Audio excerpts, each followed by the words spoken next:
नमस्कार. गेल्या वेळेला आपण व्हिडिओ तयार केला होता. कांदा, वांग आणि मिरची घरगुती पद्धतीने. तर हे बघा, साधारण आठवडा झाला आहे. आठवड्यामध्ये त्याला एक पाणी दिलं आहे आणि युरियाची एक फवारणी केली आहे. बऱ्यापैकी हे बघा उगवून आलं आहे चांगलं घरगुती पद्धतीने आणि पाटातच लावलेलं आहे. तसंच हा ऊस आहे, त्याला आज 1 महिना पूर्ण झाला आहे.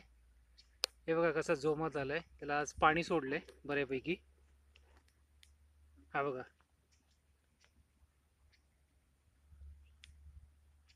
आता 1 महिना झाला आहे त्याला. त्याच्यामुळे आता ह्याला एक आळवणी आणि एक फवारणी.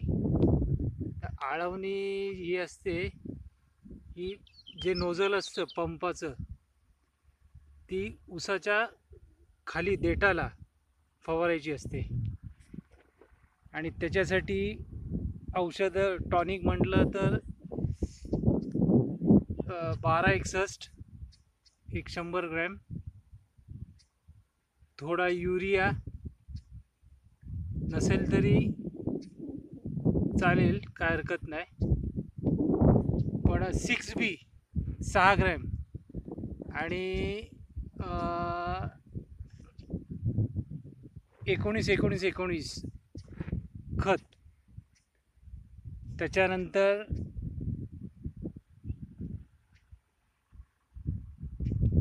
हा दिसतोय पाट, असं मिक्स करून फवारणी द्यायची त्याची, जेणेकरून ऊसाची ग्रोथ आहे ती वाढते. हे बघा, बऱ्यापैकी ऊसाला फुटवे फुटलेत. आणि ऊस हा एक नवीन प्रयोग केला आहे. ऊसाच्या कांडीतलं अंतर हे 1 ते अर्धा फूट, कारण जेणेकरून त्याला व्हेंटिलेशन, हवा मिळणं गरजेचं आहे. त्याच्यामुळे पहिला प्रयोग केला आहे हा. 2 कांड्यांच्या मध्ये 1 फुटाचं अंतर. बघू आता कसा जोरात येतोय ऊस. जोमाने आपल्याला दिसेलच, तसा व्हिडिओ टाकीनच मी.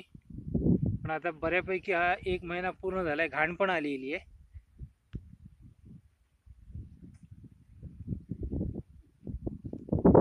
घाण फवारून त्याला बऱ्यापैकी टॉनिक 4 दिवसाने द्यायचा कार्यक्रम केलेला आहे.